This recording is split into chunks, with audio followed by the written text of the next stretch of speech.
இன்றைய தினம் பல போராட்டங்கள் தமிழகம் போராட்ட களமாக மாறிவிட்டது. ஸ்டாலின் அவர்களே, உங்களுடைய ஆட்சிக்கு சாவு மணி அடிக்க காலம் நெருங்கிவிட்டது. இன்றைய விவசாயிகள் போராட்டம், விவசாயிகள் உற்பத்தி செய்யப்பட்ட நெல் டெல்டா மாவட்டத்தில் சரி, நம்முடைய பகுதியிலும் சரி, உரிய நேரத்தில் அந்த நேரடி நெல் கொள்முதல் நிலையத்தில் கொள்முதல் செய்யல, விவசாயிகள் பாதிக்கப்படுறாங்க. மழை வெள்ளம் இயற்கை பீற்றத்தால் நெற்பயிர்கள் சேதமடைகிறது.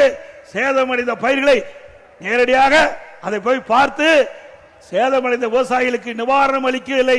விவசாயிகள் இன்றைக்கு கொந்தளிப்போடு இருக்கிறார்கள். இந்த அரசு விவசாயியுடைய விரோதி அரசாக இருக்கின்றது.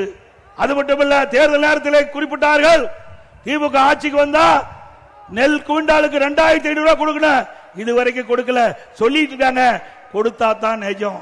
சர்க்கரைனா இனிக்காது, வாயில போட்டா தான் இனிக்கும்.